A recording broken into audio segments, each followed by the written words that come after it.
Right. We're going to bring the meeting to order.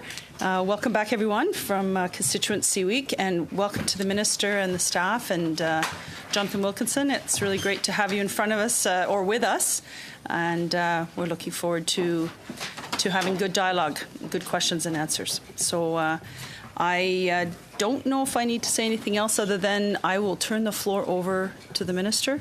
Thank you so much for being here today. Great. Thank you very much, Madame Chair. Merci. Bonjour à tout le monde. Thank you very much, and good afternoon to everyone. I'm very pleased to be here today.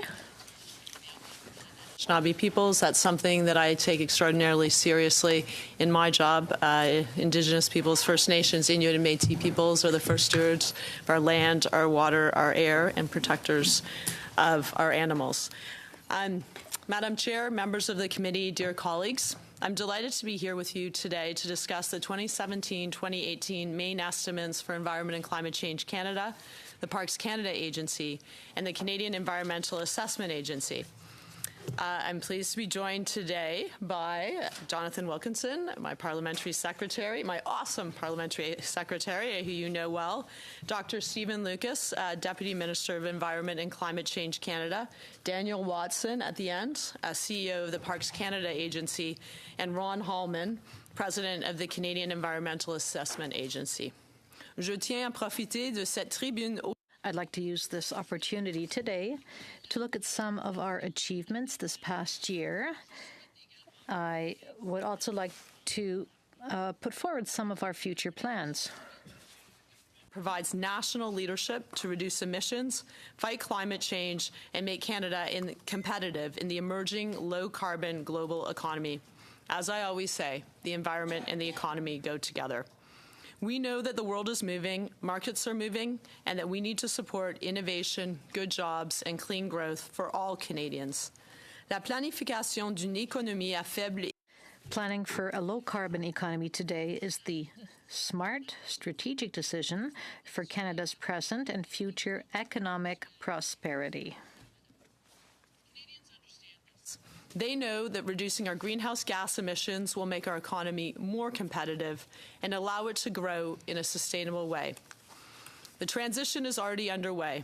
On December 9th, 2016, Canada's First Ministers and Indigenous leaders finalized the Pan-Canadian Framework on Clean Growth and Climate Change. This plan will allow Canada to meet its emission reduction target of 30% below 2005 levels by 2030. L'approche sera la suivante. Donner au The approach will be as follows. It will give Canada an edge in building a clean growth economy. This approach will make Canadian businesses more innovative and competitive. The approach will bring new and exciting job prospects for middle-class Canadians. As well, it will also reduce the pollution that threatens our clean air and oceans, as well as the health of Canadians. Series of regulations that will play a key role in meeting our Paris target. These include methane, hydrofluorocarbons, heavy-duty vehicles, the phase-out of traditional coal-fired electricity by 2030, and performance standards for natural gas-fired electricity. We're also working to develop a federal clean fuel standard. We're helping Canadian companies adopt low-carbon, energy-efficient equipment and processes. We're promoting Canadian innovation and supporting clean technology companies as they scale up to compete in the global market. Budget 2017 includes major investments in clean innovation that will ultimately create good middle-class jobs and reduce Canada's greenhouse gas emissions. As well as funding for green infrastructure and renewable energy, Budget 2017 provides more than $2.2 billion to support clean technology. Je discuterai maintenant du budget principal. Now turn to the main estimates for 2017-2018. But before addressing this topic, I would like to point out that the main estimates we are discussing today does not include new funding announced in Budget 2017. The amounts are only part of the funding of the department, and the organizations in my portfolio are going to require more funds this year. Climate Change Canada, planned spending is $987.3 million. This is an increase of $85.2 million over the 2016-2017 main estimates. Since tabling these main estimates, Budget 2017 provides for action on short-lived climate pollutants, our transportation system, accelerating the phase-out of coal-fired electricity generation, performance standards for natural gas electric generation, developing a framework for offshore renewable energy projects, and establishing a new Canadian Centre for Climate Services. Le budget de 2017 fournit Budget 2017 also provides funding to better protect Canada's freshwater resources, including in the Great Lakes and Lake Winnipeg basins as well. The budget allocates funds to support strong action on air pollution and increase Canadians' awareness of strategies. and the important work that is being done by Parks Canada to preserve our national parks, expand the system of protected places, and contribute to the recovery of species at risk. Les parcs nationaux, les National parks, national historic sites, and national marine conservation areas represent the very best that Canada has to offer and tell stories of who we are, including the history, cultures, and contributions of Indigenous peoples. 150th anniversary of Confederation, and it's a chance for all Canadian families to get out and explore the rich natural heritage that Canada has to offer. As you all know, admission to all national parks, national historic sites, and national marine conservation areas operated by Parks Canada is free this year. I'm delighted to let you know that we've already received over 5.5 million orders for the free 2017 Discovery Pass. We tabled amendments to the Rouge National Urban Park Act, which will protect the Rouge's important ecosystems and ensure that ecological integrity is the first priority when managing the park. Nous continuons d'investir dans les travaux We are continuing to invest in infrastructure work to heritage, visitor, waterway, and highway assets, including highway and trail projects. These investments will ensure the quality and reliability of visitor facilities, continue to allow Canadians to connect with nature, and create jobs and economic growth through tourism. provides up to $364 million over 2 years, starting in 2018 and 19, to continue the management of national parks, national marine conservation areas, and national historic sites across the country. Investments in infrastructure ensure visitor safety and preserve our cultural heritage while supporting local communities. In terms of the 2017-2018 main estimates for the Parks Canada Agency, the planned spending for this fiscal year is approximately $1.4 billion. This is an increase of $250 million when compared to last year's main estimates. Budget 2017 also commits to expanding Canada's system of protected places. In support of Canada's biodiversity targets to protect 17% of our land and 10% of coastal waters, we're advancing work to create new national parks and marine conservation areas, including the Thai-Dene-Nene area in the Northwest Territories and marine areas in the Île de la Madeleine, Lancaster Sound, and the Southern Strait of Georgia.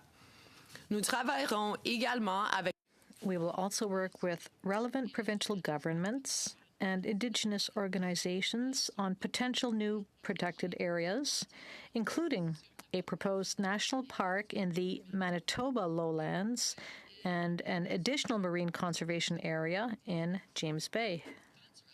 to complete and maintain the Trans-Canada Trail System. The trail connects people across the country, touching every provincial and territorial capital and linking together 15,000 communities. Once completed, the trail will be within 30 minutes of almost 29 million Canadians.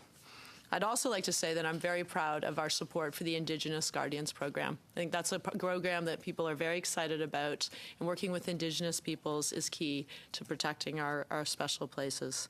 Madam Chair, I would now like to turn your focus to the Canadian Environmental Assessment Agency.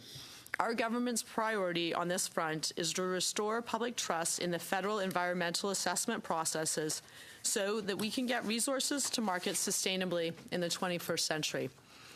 We want to introduce new processes that are fair and robust, are based on scientific facts and evidence, serve the public's interest, respect the rights of Indigenous peoples, and require project proponents to use the best technologies available to reduce environmental impacts.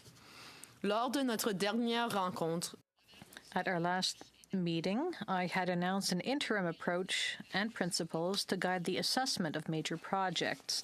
Since then, we announced last June a review of federal environmental assessment processes. Across the country, listening to Canadians, including Indigenous peoples, on how to strengthen the environmental assessment process. On April 5th, the expert panel report was released. We have been receiving comments from Canadians on the panel's recommendations. We'll be coming forward with proposals to achieve our goals based on the panel's report and other inputs, including discussions that we are having with Indigenous peoples. The Canadian Environmental Assessment Agency's total 2017-2018 main estimates is $34.1 million.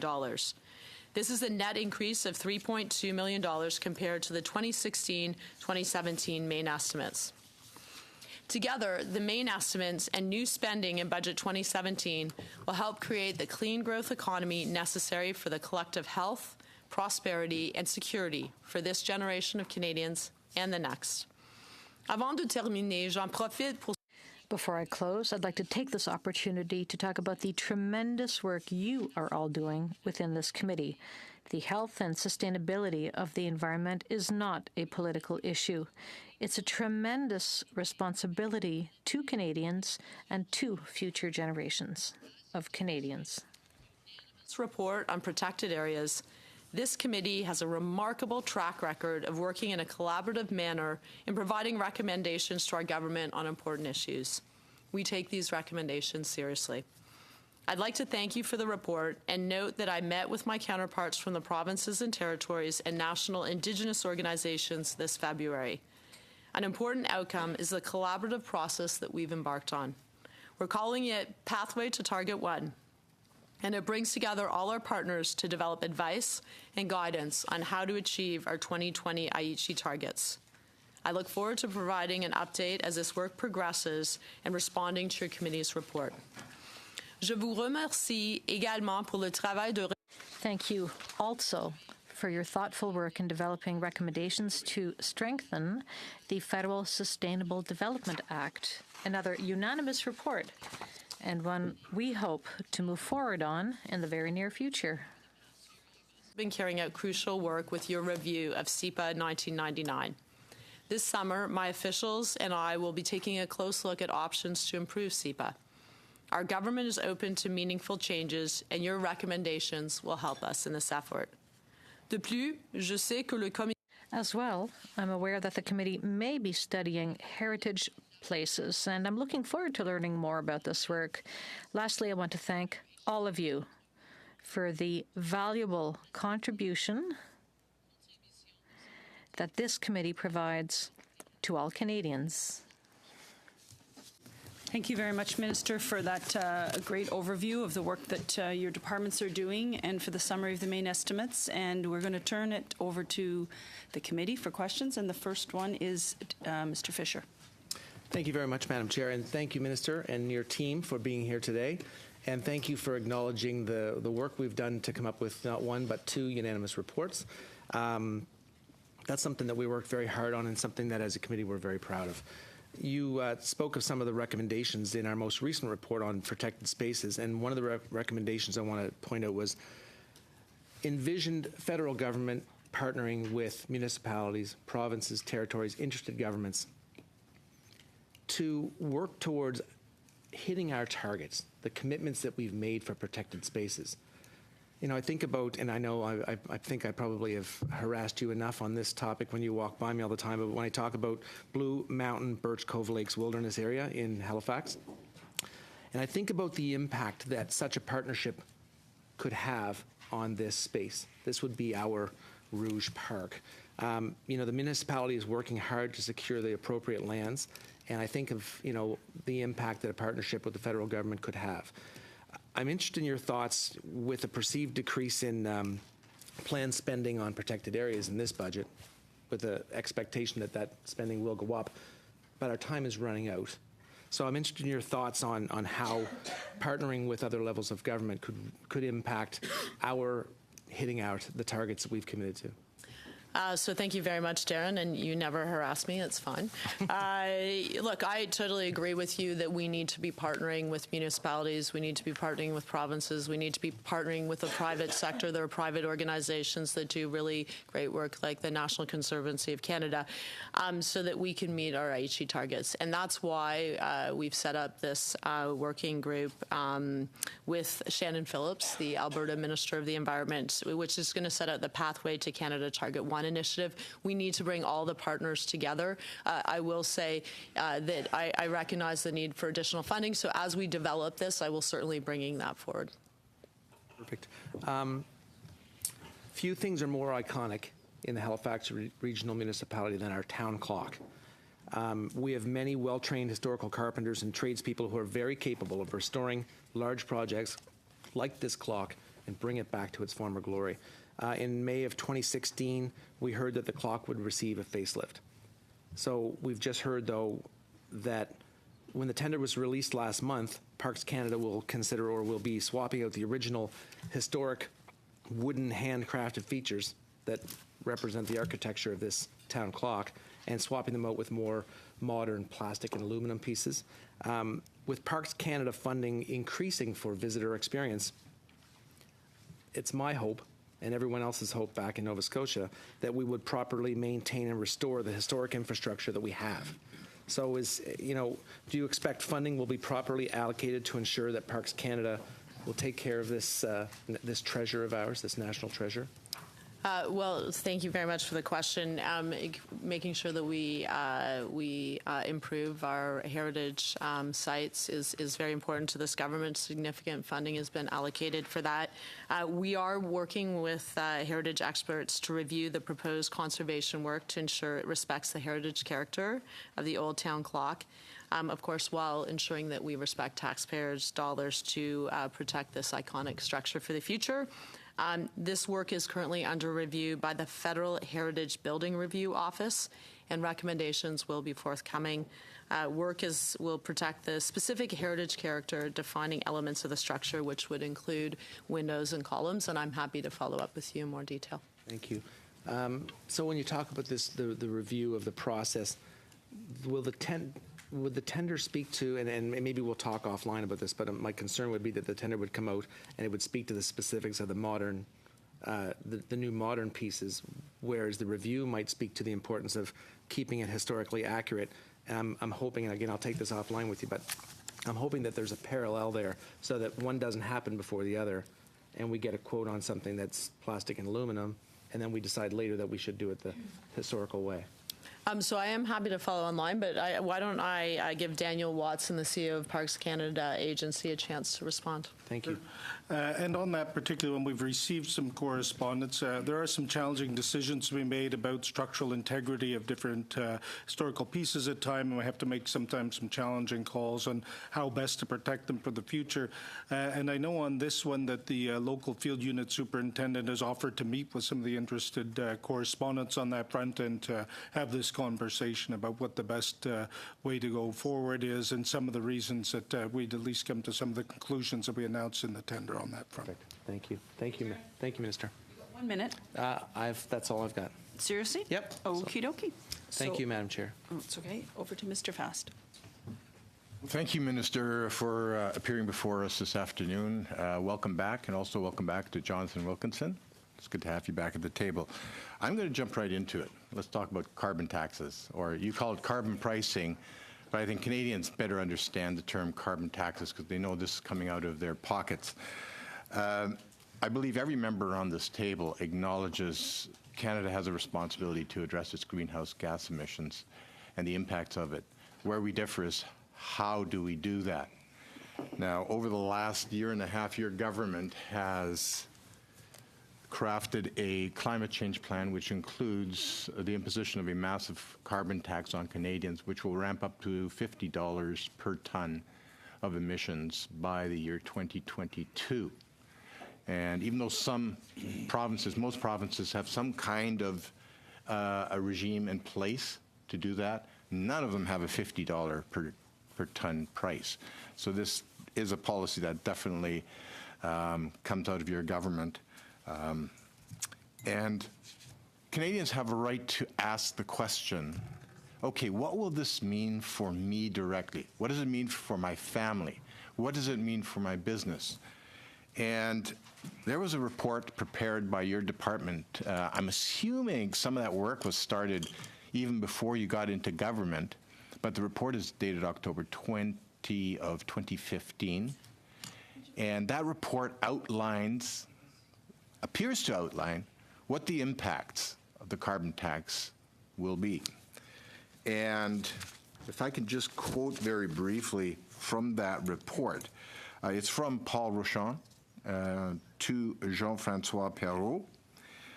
And right in the front page, it talks about the context and key findings.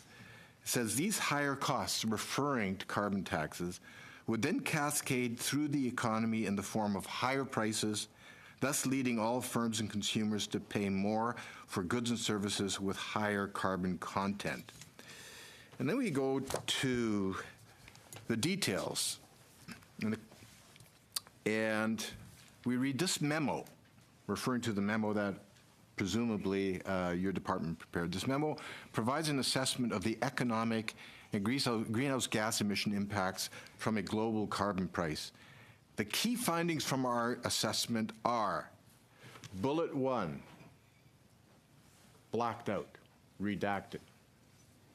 Bullet 2, what these key findings were, blacked out.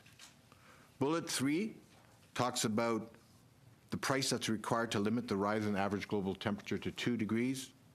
The actual price, blacked out. Bullet 4, blacked out, nothing there. And so it goes throughout the whole memo. There's a failure to actually let Canadians know what it is that they're going to be expected to pay, what the impact it will be on them and their families. So now we've got this report that I believe legitimately Canadians should have full access to, given that it has such ramifications for them. In your mandate letter, Minister, there is a provision that says your government will be transparent, wants to improve transparency and openness with Canadians. And I think this is a case where Canadians really have a right to know, what will a carbon tax mean for me?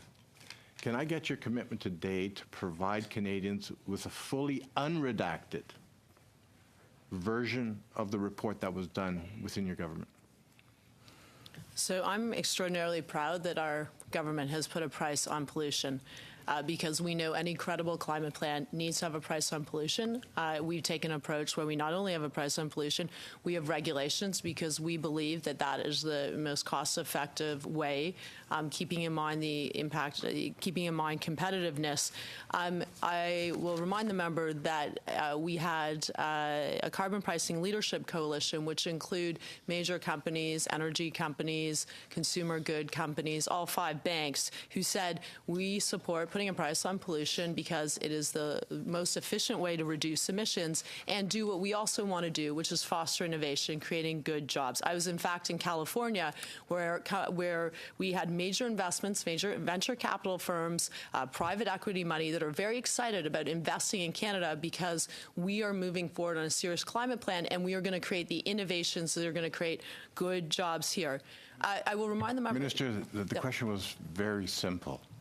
The report that was done by your department, which outlined the impacts of a carbon tax on Canadians, will you provide Canadians with a fully unredacted copy? In other words, a full copy of that so they can see for themselves what the impacts will be as identified by your departmental staff?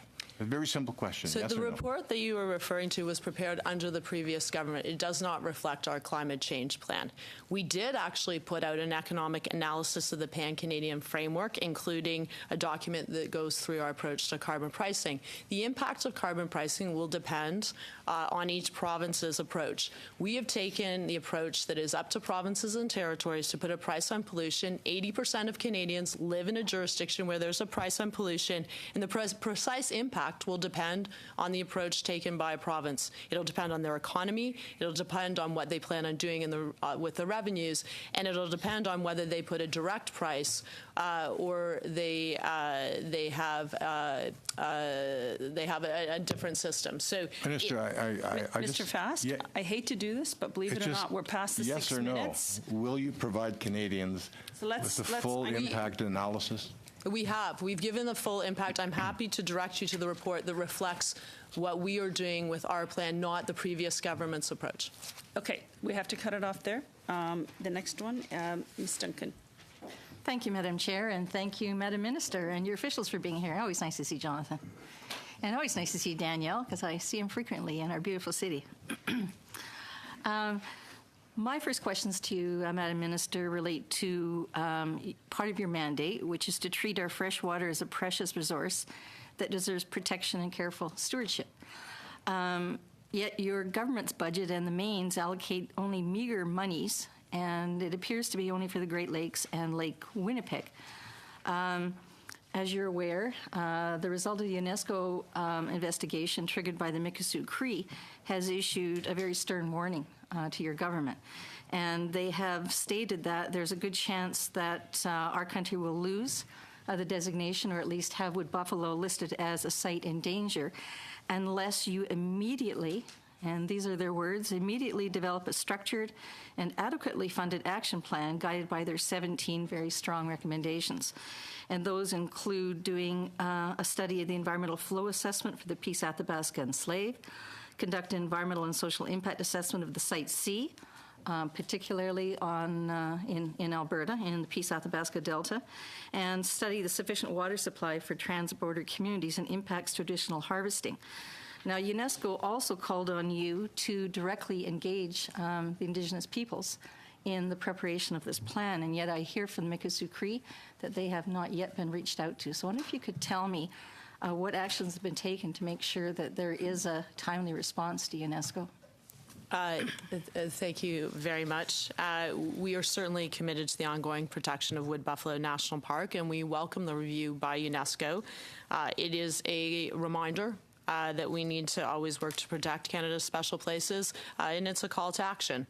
We know that we need to be working with the Mikisew Cree. In fact, I met with representatives of the Mikisew Cree just a few months ago when we hosted our Parks Canada conference. I had a good conversation, but clearly we need to be doing more, and we need to be working with all levels of government. It is not just the federal government, it is provincial governments, also industry, stakeholders, and other Indigenous partners. We're certainly going to be continuing that process. We're going to do this, and we need to ensure that that we do a lot better when it comes to the ongoing protection of Wood Buffalo National Park. Thank you. Not very reassuring. It doesn't sound like an immediate response, and I'm hoping that this doesn't put that World Heritage Site at risk as we are thinking of designating new ones.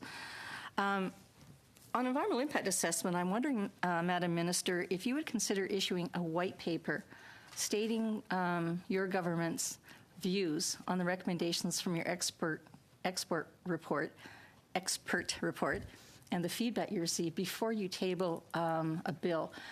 My concern is there's been a propensity in your government not to accept amendments. So would you give consideration to issuing a white paper, as has been the practice of a number of previous governments when they tabled major environmental legislation? Sorry, I'm not sure I understood your comment. Are you talking about the review of environmental assessments? You had an expert panel. Yeah, oh, sorry. And you called for comments, Yep. and I'm wondering if in between this work and tabling of a bill, if you would consider issuing some form of white paper stating where the government is at so that people can be prepared when the legislation comes forward. Sorry, I just wasn't sure if you were talking about environmental assessments. So that is our intention. We don't call it white papers anymore, given the history. We will call it a discussion paper. But the intention is absolutely. We are now taking comments and feedback. I was just in Halifax last week, where I met with what is called the ACE Committee. It's the committee, the AFN's Committee on the Environment. I met also with representatives of industry, and we're going to continue the discussions. And then it is my intention that we release a discussion paper. I want to be constructive. I think that, of course, we need to make sure that we do better and rebuild public trust in environmental assessments, but we also need to make sure that, we listen to the concerns of industry and that we get it right. This is a major piece of legislation, and I certainly look forward to working with the committee. Thank you. A few more minutes? A little minute and a half. Okay. In the meanwhile, Madam Minister, there are projects proceeding and being approved, and those include in the oil sands. Under the previous government, the Harper government, they chose to exempt a good number of the oil sands projects from federal assessment. One of the areas that the First Nations in Northern Alberta are concerned about is the use of solvent for in situ, and currently in situ are exempted from SIA. 6 Aboriginal groups contacted you last October making that request, and I'm wondering if you are moving forward to make some kind of an interim measure to make sure that any new projects are proceeding as we sit here, to make sure that, in fact, potential impacts to First Nation lands and to Northern Alberta are considered as those projects go forward and may be approved. 40 seconds. So we certainly understand the need to get environmental assessments right. That's why we released interim principles that provide certainty to industry about how we're moving forward, but to rebuild trust. That includes additional engagement with Indigenous peoples. That includes making decisions based on science and evidence. And we know, though, going forward, that we have an opportunity now to review exactly what you're saying, what type of projects fall under environmental assessments, and we know we can do better, and that's why we are listening to stakeholders, Indigenous groups. As I say, I've already started meetings with them, but as well as industry, environmentalists, and other stakeholders. Okay, thank you very much. Next up, Mr. Bossio. Thank you, Minister, Jonathan, and others for being here today. We really appreciate you taking the time to answer our questions.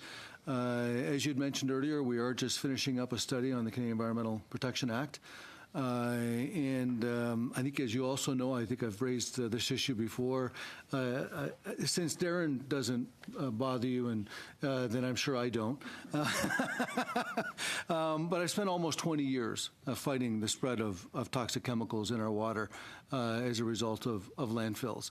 And in particular in my own home community, the impact of that in home and neighboring community. And the key problem is that our drinking water standards are not good enough, right? The drinking water standards are federally made, and then they're adopted or in part or in whole by the provinces, or in some cases not at all. And one of those chemicals is 1,4-dioxane. It is a chemical in which the U.S. EPA and many of the states in the U.S. give a 1 to 3 UG a standard that they've established, but here in Canada, the federal level is 50 UG, so it's very outdated. As a result of that, when we find these toxic chemicals in our environment, as we have in this particular instance, the company that is responsible for contaminating residential wells doesn't have to do anything about it because there's no drinking water standards, so therefore there's no health impact. It doesn't matter that there's thousands of chemicals that exist in leachate and that they're found in residential wells.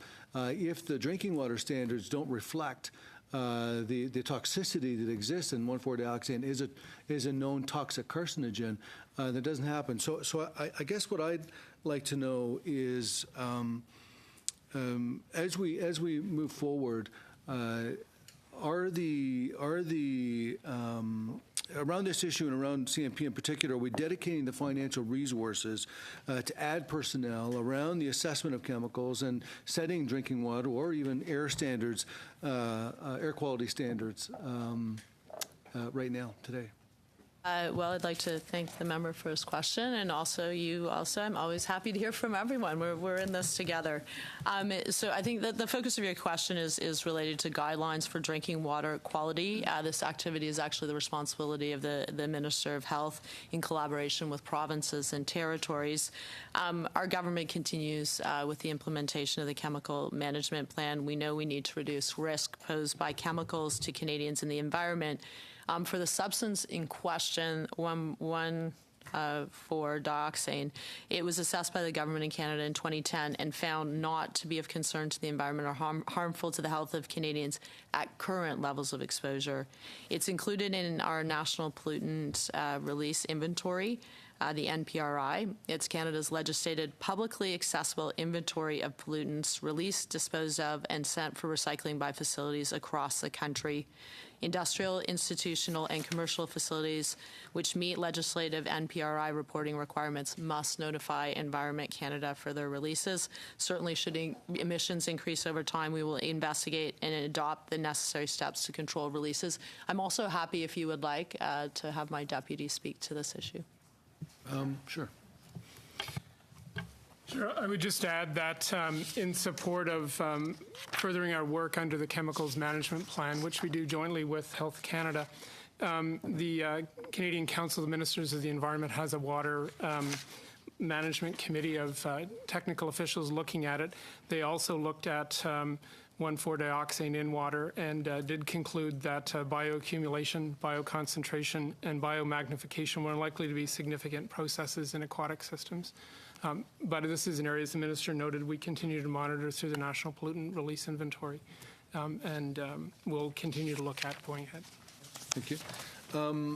I'm a member of the Indigenous Committee as well, and I also live right next door to the Mohawks of the Bay of Quinte, and I've been very fortunate. You know, the Chief Donald Maracle and Dr. Marlene Brand-Castellano have become good friends, close friends, and have educated me a lot on the traditional management of the environment, the cultural nature of that management, and the importance of it within their culture and to their people. Can you tell me how our government will integrate Indigenous knowledge to better understand things like climate change, or how to better protect our environment? This is a very important point. Indigenous traditional knowledge is already used by Parks Canada, by the Canadian Environmental Assessment Agency, as well as Environment and Climate Change Canada. However, I do believe we can do better. In fact, when I was speaking with the ACE committee, the AFN's committee, one of the elders there invited me to work with the elders to develop better guidelines when it comes to Indigenous traditional knowledge. This was a commitment, for example, that when we released our interim principles and environmental assessments, we said we need to be incorporating Indigenous traditional knowledge. It's not just a nice to have. We need to be using it. We need to be understanding this knowledge, and we need to be working with Indigenous peoples. It is a challenging area in some ways, in that different communities have different approaches to Indigenous traditional knowledge, and I think you need to be respectful of that. There are other issues in relation to intellectual property. So I think that having a comprehensive approach, not just for my ministry, but for all ministries when it comes to how we work with Indigenous traditional knowledge, incorporated in a respectful way, is going to be very important. Thank you, Minister. Thank you. Just so that you know what I'm doing up here, I'm trying not to interrupt. So when we are at 1 minute into the questioning, I wave this around, and then when we're done, I'm raising that around. I like to try and keep it so that everything's fair for everybody. All right, Mr. Shields. Thank you, Madam Chair. Thank you, Minister, for being here and with your assembled group. Appreciate that. Minister, you visited the Boundary Bay Dam, Saskatchewan last year, I believe, and if I'm not mistaken, you visited. Were you impressed with the technology that being used to drastically reduce the CO2 emissions in the coal-fired generation facility there? So thank you very much. I did have the opportunity to visit Boundary Dam in Saskatchewan using carbon capture and storage technology in a coal-fired plant. In fact, apparently I brought the Minister of Environment for Saskatchewan, and that was the first time he actually saw it in operation. Yes, I certainly thought it was it was very interesting. I think the challenge, getting back to your colleague's question about price, the price of reducing emissions, I think approaches over $200 per ton. So it's, we look for low-cost ways. I know the government of Saskatchewan has supported that, but if you're looking at cost effectiveness, I think that needs to be consideration. And I know that Saskatchewan, the utility, is looking at whether they move forward with this technology, whether it makes sense from an economic perspective. Good point. And how much money is allocated for carbon capture and storage technology by your government in this next 3 years?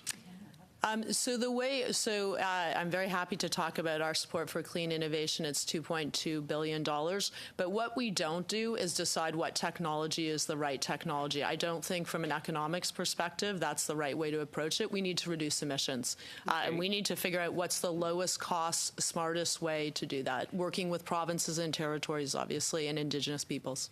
So the postponement of the $1.25 billion from adjusting the low carbon economy fund budget in 2017, what would be the impact, further impact on technologies like carbon capture and storage? I'm not entirely sure I understand the member's question. I mean, if your question is, do I support carbon capture and storage technology, I believe it's all hands on deck. But as your member pointed out, we need to be making sure that we're doing things in a low-cost way. That has tended to be very expensive, but it's possible. I have said to my counterparts from China and the United States, when they've expressed interest, I'm happy, to take them there and see that technology. Hopefully, with innovation, with the investments we are making, that we will be able to figure out all sorts of ways to innovate. And it's really important because that's going to create really good jobs here in Canada. In fact, the member for, Darren, what are you the member for? Dartmouth, sorry. I just saw his technology, Carbon Cure, which is an amazing company. I saw them in California. They actually take CO2, which you don't want from industry. They then have a process where they inject it into cement, which reduces the emissions in the process of developing the cement and also makes stronger cement. That's the kind of innovation that's going to create good jobs. And that's what I am very excited about, because I want those technologies to be made in Canada technologies we then export to create jobs. And that's, I guess, why I asked. The postponing of that $1.25 billion, how is that going to affect those innovation pieces? Oh, sorry, you're specifically about the low carbon economy fund. So we're still committed to the $2 billion low carbon economy fund. But what has happened is that fund is intended to work with provinces and territories to reduce emissions. And provinces and territories. It's still the whole amount. If you look at the schedule, it's just over a longer period of time in response to provinces and territories who have said to us, we have a program that might be longer than 2 years, for example, energy efficiency in homes. So we would like to be able to allocate that money and have flexibility, and we felt that that was a reasonable request. Got that, but a deferral means it's not available for the next 3 years is the problem. No, we have flexibility. It's just the way I think it's booked. But the intention was to allow provinces that said to us, we need additional flexibility. Could you allow us, if we want to spend it, I guess, early, that's fine. But if we want to have, ensure the program rolls out over 5 years as opposed to 2, we have the flexibility to do that. And that was the intention with that. Okay. Speaking of provinces, Alberta said that they will go to $30, and that's it. They won't go to $50. Their plan is to 30. The Premier's been pretty specific about that in relation to supporting pipelines being built. If they stay with that, how do you encourage them to move to your target? Well, in fact, I think that there was that the Premier did make that comment before we approved 2 pipelines. They are committed to our climate change plan because they understand the environment and the economy go together, and they're committed to going up with the national price. And we certainly appreciate the support, and we've worked extraordinarily closely with the government of Alberta. Okay, 1 minute. A little less. Okay.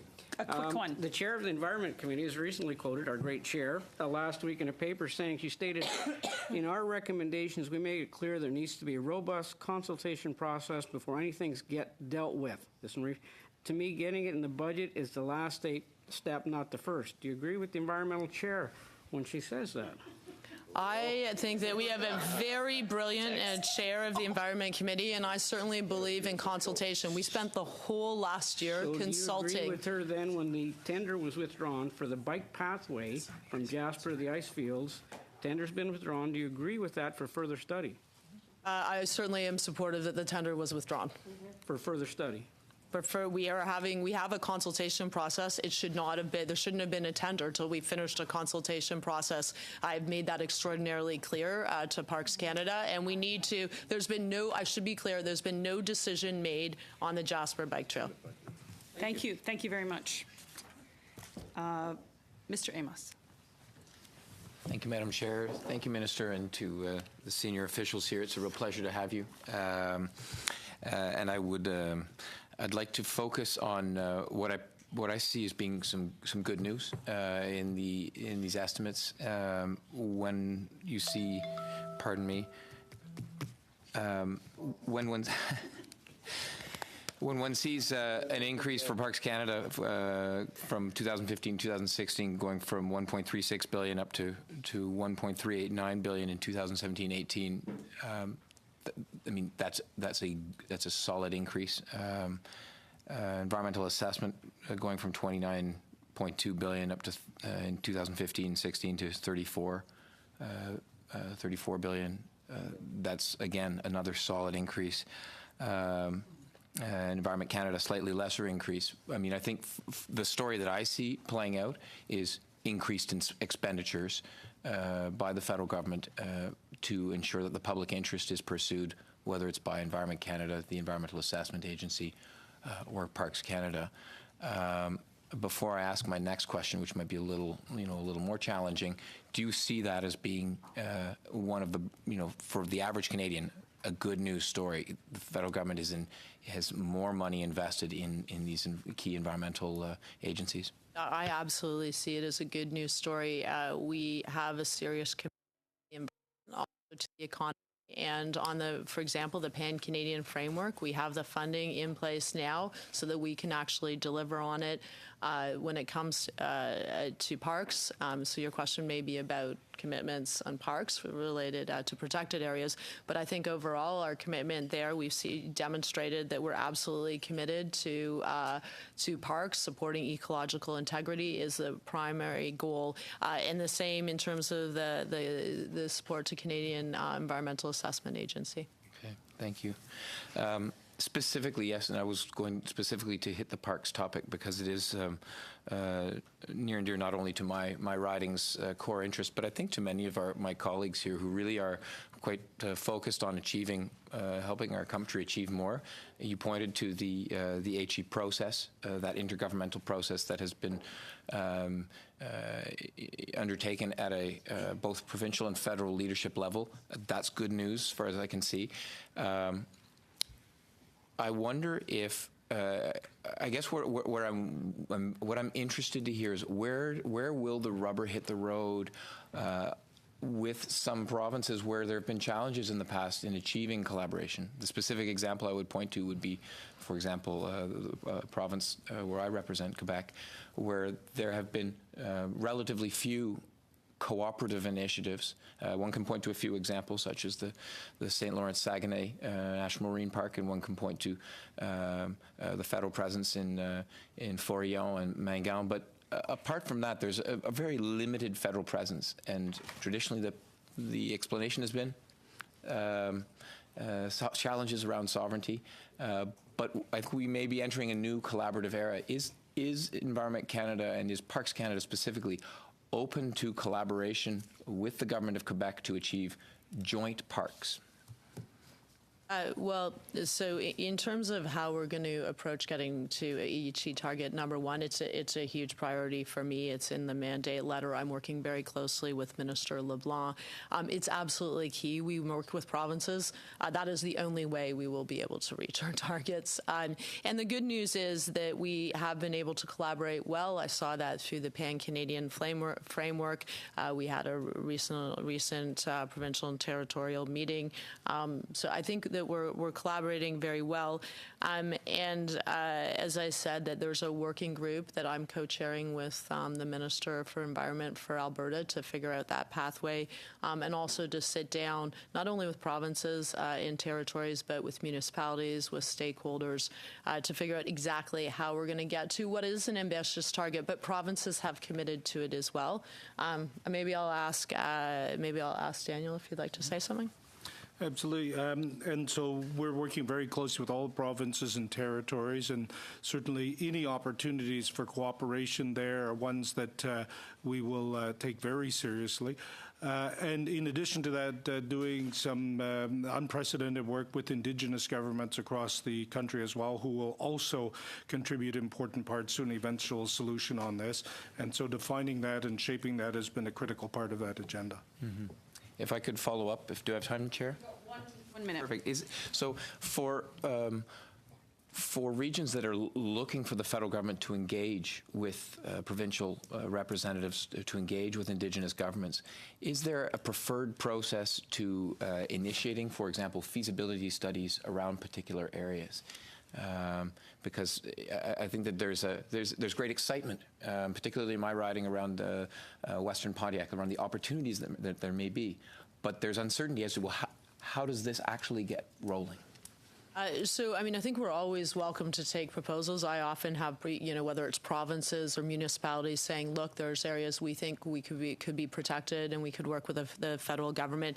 Happy to do that. And also there is a proper, a process with consultations so that we can figure out the roadmap, because unless we put a lot of, we roll up our sleeves and all work together, we're just not going to be able to achieve these ambitious targets, but which are really critical, not just because we agreed to them internationally, but they're also a really important part of how we're tackling climate change, how we protect species at risk.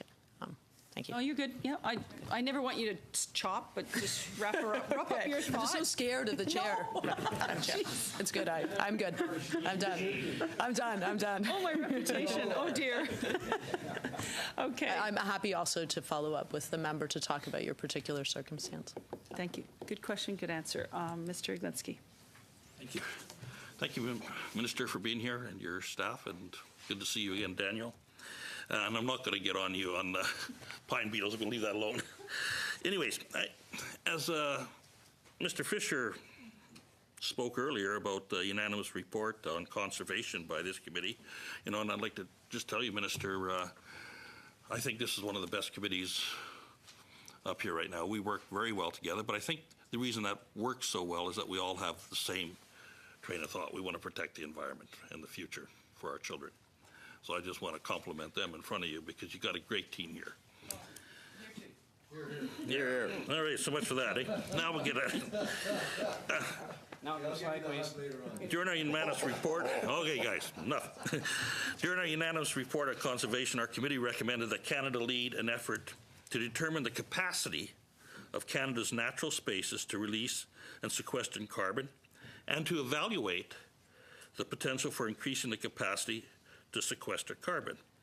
What we learned is that our scientists don't actually know what role our natural environment plays in carbon sequestration, be it agriculture or vast wetlands, oceans, or forests. And I look at my own riding of Yellowhead. We're doing an experiment right now to grow hemp, industrial hemp. And we are planting 5,000 acres this first year in conjunction with the province. And some of the scientists I've been talking to in my region tell me that hemp growing sequesters 5 times as much carbon as a boreal forest. So also, Pan-Canadian Framework on Clean Growth and Climate Change suggests that carbon sinks as a potential method to combat our climate change. And I'm wondering, besides carbon taxing, Has your department put any resources forward to conduct the integral scientific work that needs to be done? And what is your future plan in that relation? Because I think that's very important to looking at our overall world picture. Well, thank you very much. And I do want to start by recognizing the hard work of this committee. Having 2 unanimous reports in the current environment, and I mean not the physical environment, but maybe the environment over there, I think is a testament to how you all work very hard because you believe it is the right thing to do to protect our environment. And I'm very proud of the work of this committee. I think it's a great example for other committees. In terms of the question of carbon sequestration, you're absolutely right. Carbon sequestration is important.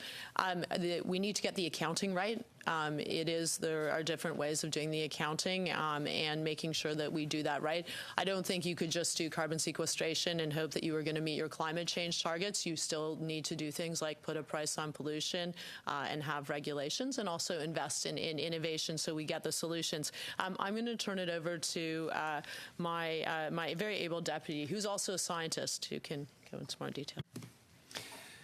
Thank you, Minister.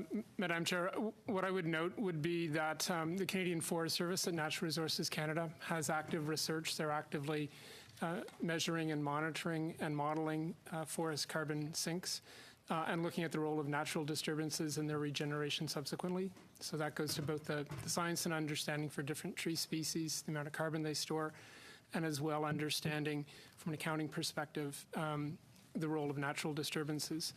In addition, they have initiatives in terms of increasing the use of wood in building, for example, as a means of helping the Canadian wood industry, but as well for storing carbon for the longer term. And scientists and officials at Agriculture and Agri-Food Canada are working with their counterparts in Canada and internationally, as well as looking at stored carbon in agricultural soils. Contributing to the understanding in terms of land use and land use change, but as well with provinces and territories in developing the next agricultural policy framework, in particular in the area of the environment. Okay. No, I understand that, but I kind of asked specifically, have you got a specific timeline, or have you got any plans to support the forest industry or other industry that are working towards that? And especially, let's look at agriculture. Agriculture accounts for 10% of our emissions, and I don't see anything in your budget to support research or technology to look at better ways of sequestration. And I was wondering, is there any plans by your department to assist the different forestry divisions of our provinces, our agricultural sector across Canada, or are we leaving it on their own? And even industry. Industry's playing a very large role in doing the same. Now, are you going to play with the other partners? So we already are. The Minister of Agriculture, he and I work very closely together. He's made a number of recent announcements about the role that agriculture is playing, zero-till agriculture, climate resilient crops are paying as a solution. The Minister of Trade was just in China. When I was in China, I met with actually large real estate developers who were talking about taller wood buildings, and I said, well, we've got some wood for you.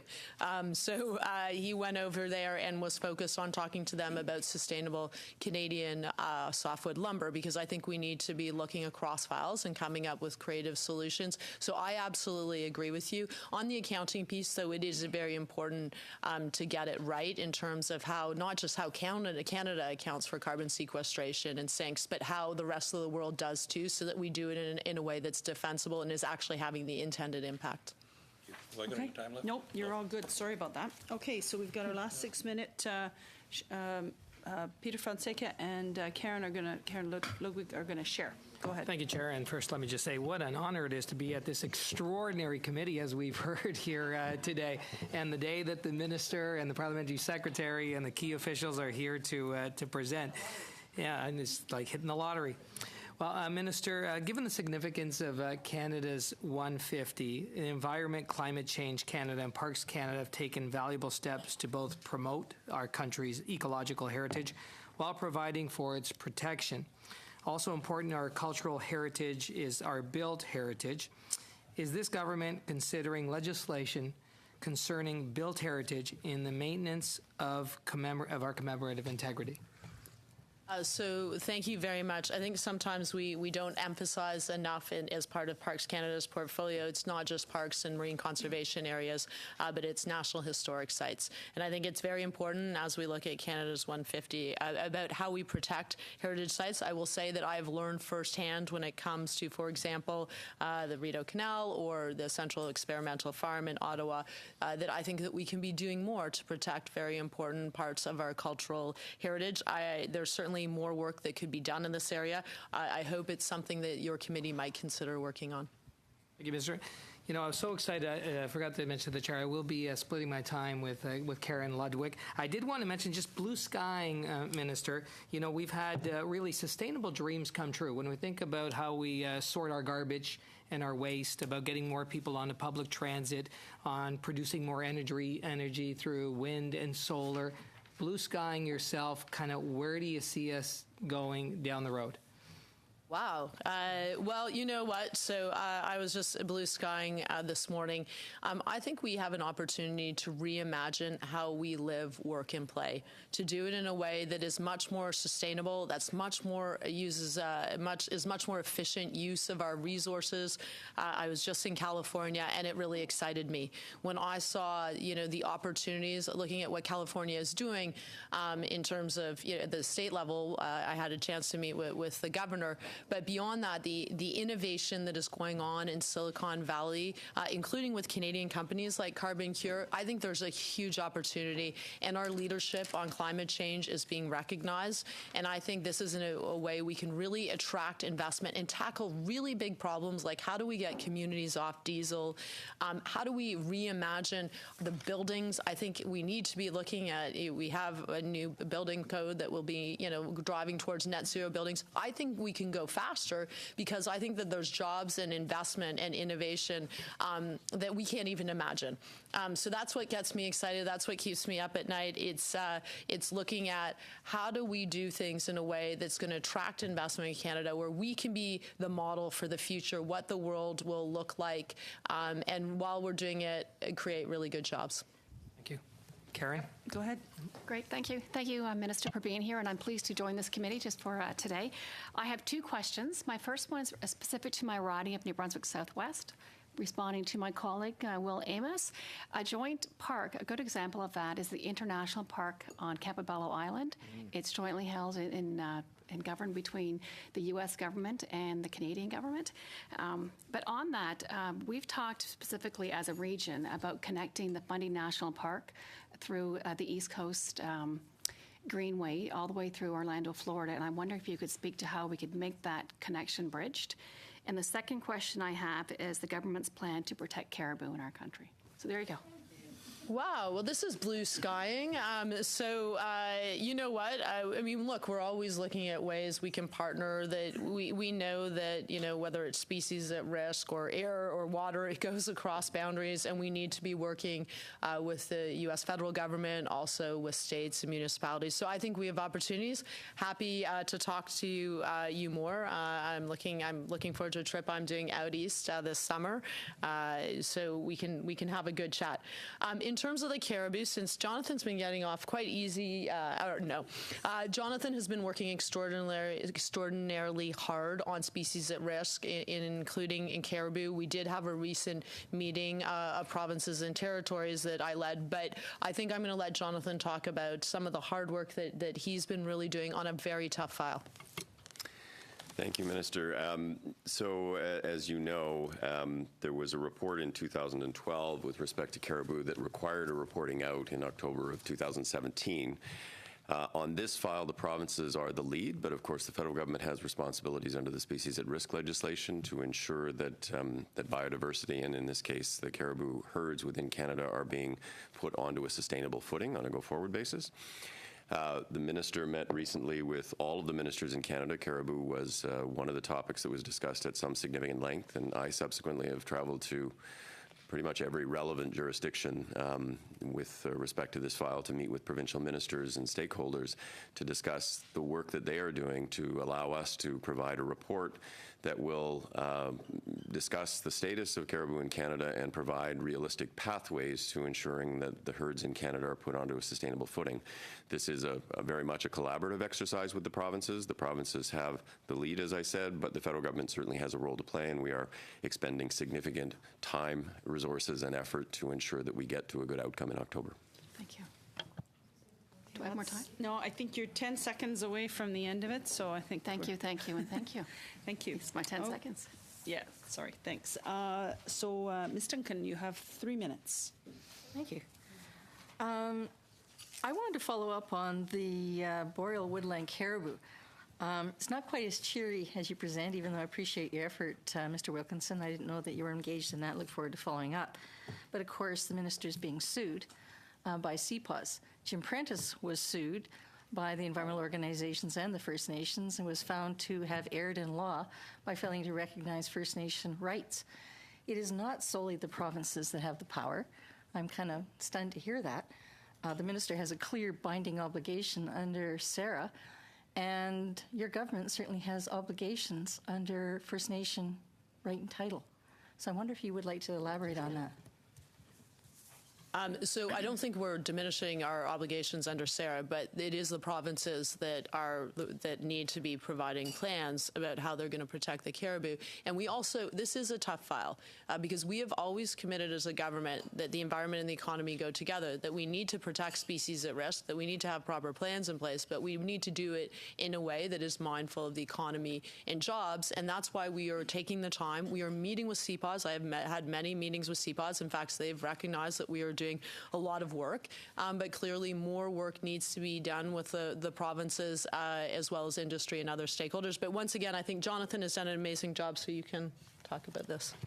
Yeah, let me clarify. I'm certainly not suggesting the federal government doesn't have a role, and the reason why we've been actually expending so much time and effort is to ensure that the provinces are moving forward and fulfilling their obligations, because as you know very well, if in fact they aren't doing that, the federal government is required under SARA to step in and get involved. There is active work. I'm certainly not in any way diminishing legislation. I don't think that. Certainly not in any way diminishing the status of caribou in Canada. There are 51 herds that are subject to the report from 2012, and the vast majority of them are not in good condition.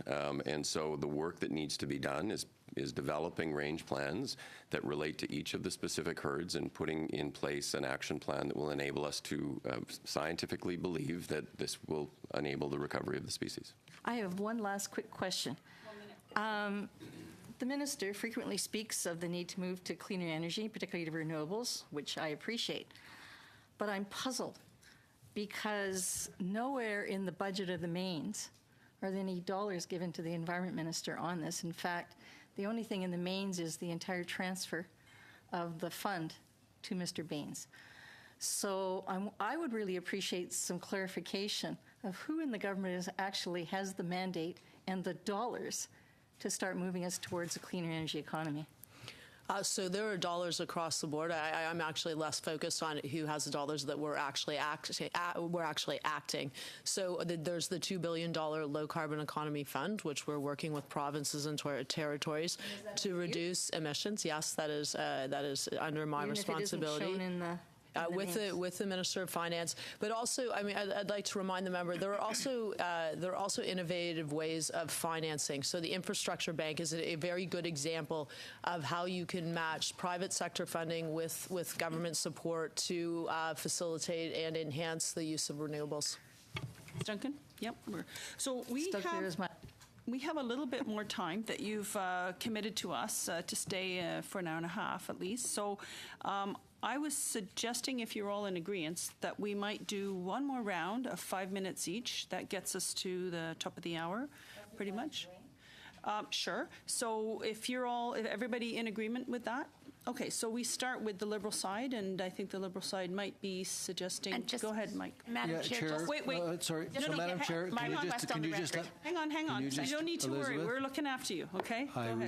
We were just about to say that the Liberals would be happy to pass along our time to Elizabeth May to ask some questions. We are a very accommodating committee here, and we try to give everybody a chance at the table. So, Ms. May, please, you've got 5 minutes. Thank you. I didn't know I'd get it off the top. Thank you very much to all committee members. I appreciate it. And welcome to Minister. And it's nice when we're in Parliament, we all have to call each other the honourable member, and around a committee table, it tends to be more informal. So it's nice to see you again, Kath. Good to see you, John. Jonathan, I want to try to ask in 5 minutes very, very focused things. One is that as I read the budget, I was glad to see the money for Parks Canada, absolutely.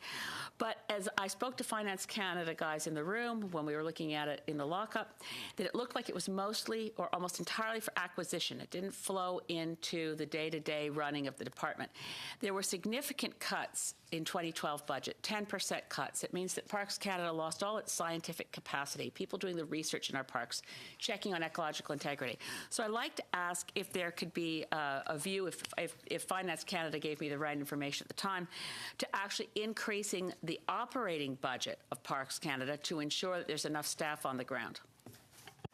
Well, thank you very much, Elizabeth, or my swimming friend, although I haven't been to swimming recently.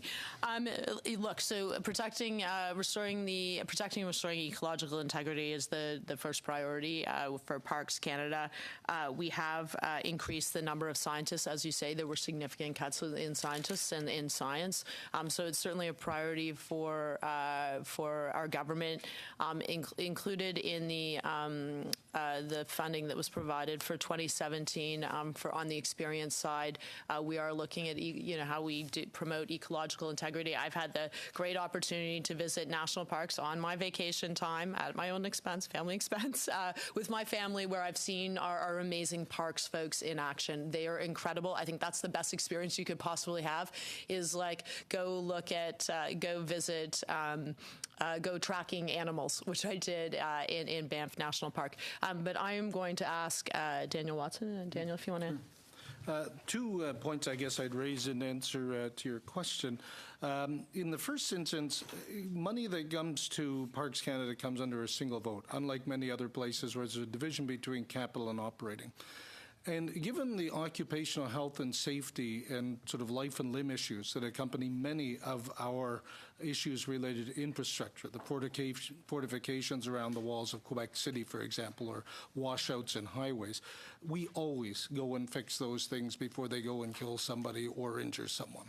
And when you have to do that without the right amount of infrastructure money, it means you take away from operations. So in fact, while this money is labeled for infrastructure, it reduces the call on the monies we have that otherwise go to infrastructure, and it adds it back effectively in many ways to operations. And it is an absolutely critical trade-off to significantly expand our ability to fund operations. The second point that I would raise is that in 2011, there were 169 science professionals at Parks Canada. That dropped by 50 2 years later in 2013. And at that point in time, Parks Canada was in the process of actually developing a plan where we've now published the first result of it. And today we're back up to 150 people, despite the fact that what we're doing now is implementing that plan rather than developing it. So the number of people who are today in the process of delivering on that plan is arguably even greater than it was before 2011. And again, some of the infrastructure money that has come in will relieve pressure that will actually allow us to increase some of that science capacity. Well, I will move my second question quickly, which is on the climate issue, but I have to say I'm not entirely satisfied. I think that we need to go back and restore funding to Parks Canada. I go to national parks all the time, and I see declining capacity to be able to handle visitors and protect the environment. But on climate, you've referred to the targets as ambitious. It wasn't that long ago that I remember you describing them as the floor and not the ceiling. The targets we have now are the same targets Stephen Harper put in place of 30% below 2005 by 2030. And it isn't even arguable, it's just obvious that the targets we have, and collectively the world, in fairness, the NDCs collectively fall far short of the Paris commitment, and you were in the lead on that and saying we're going to try to hold it to 1.5 degrees Celsius global average temperature increase. So my question is very specific. When will your cabinet and your department consider ratcheting up our inadequate NDC? So, in fact, I'm very proud of our government because you can have a target and not have a plan, and then it doesn't really count for anything. So we did actually the hard work that was required to come up with a plan, I think, very comprehensive plan that was ambitious, phasing out coal by 2030, putting a price on carbon pollution, introducing a new low-carbon fuel standard, historic investments in public transit, green infrastructure. But as part of the Paris Agreement, as you know, you need to ratchet up your commitment. And we're certainly committed to doing that with the rest of the world. Thank you very much. Mr. Fast. Thank you. I'd like to piggyback on some comments my colleague, Mr. Glinsky, made earlier, and that was on natural sequestration. And I was pleased to hear that there is some work going on the extent to which industries like the forest industry can contribute to sequestration. Did the recent budget include any new money for that kind of research? I can defer to my deputy for details. I mean, so when it comes to forestry, as you probably understand, that's not part of my portfolio. Right. However, so I can't speak to the Minister of Natural Resources, his budget, but I can say that obviously we are committed to this. We are looking at sequestration. Part of it is an accounting issue. Part of it is how we meet our Aichi targets. Part of it is we have funding for looking at our building code, taller wood buildings. So across the board, we are committed to doing this. Before we get to Mr. Lucassen, thanks for being here.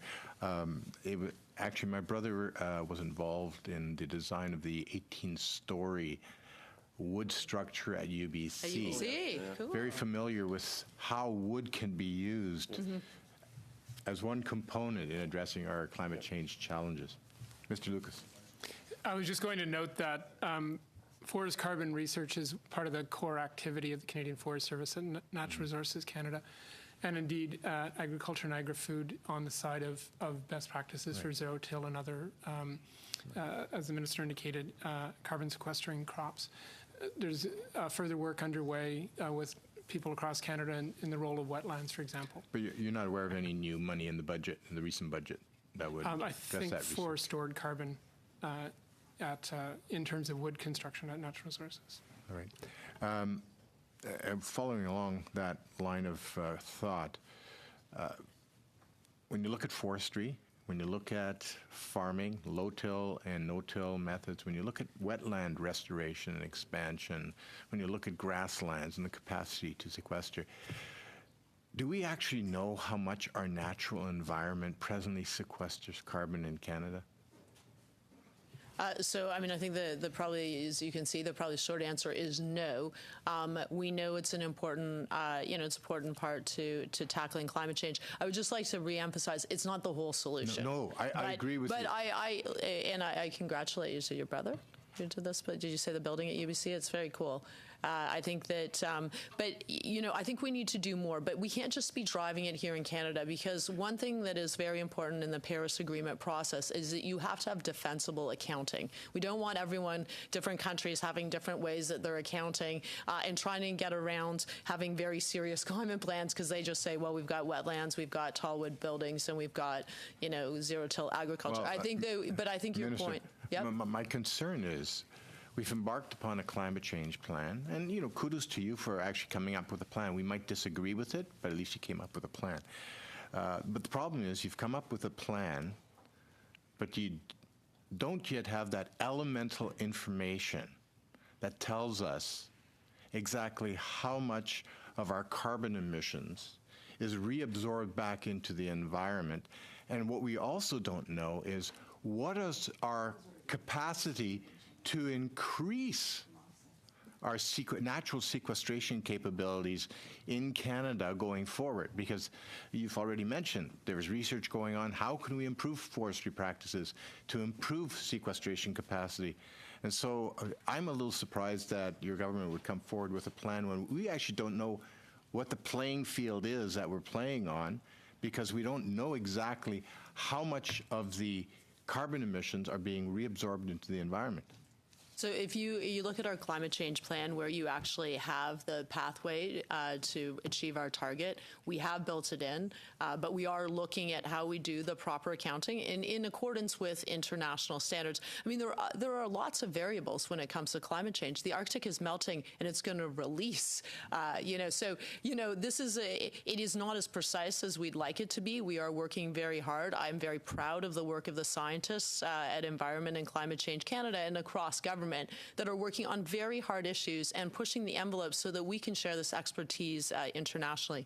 So, we do actually have a comprehensive model as part of our national emissions inventory pertaining to stored carbon. It's work that we undertake with other departments and agencies. We just released the most recent update back a week or two ago. And we have comprehensive models for forest carbon that are worked on in Canada, but with international partners, as the minister indicated, to fit into development of those land use and land use change international rules, but more fundamentally to understand the behavior of natural systems in a changing climate, so we can both measure, monitor, and model, and then adjust policy and work with provinces and territories and others to find ways to more effectively store carbon in natural systems. Thank you. Okay, last question. Mr. Stetsky, welcome back. Thank you. And thank you, Minister, and your team for being here today. As you know, we are all advocates for parks and protected area around this table.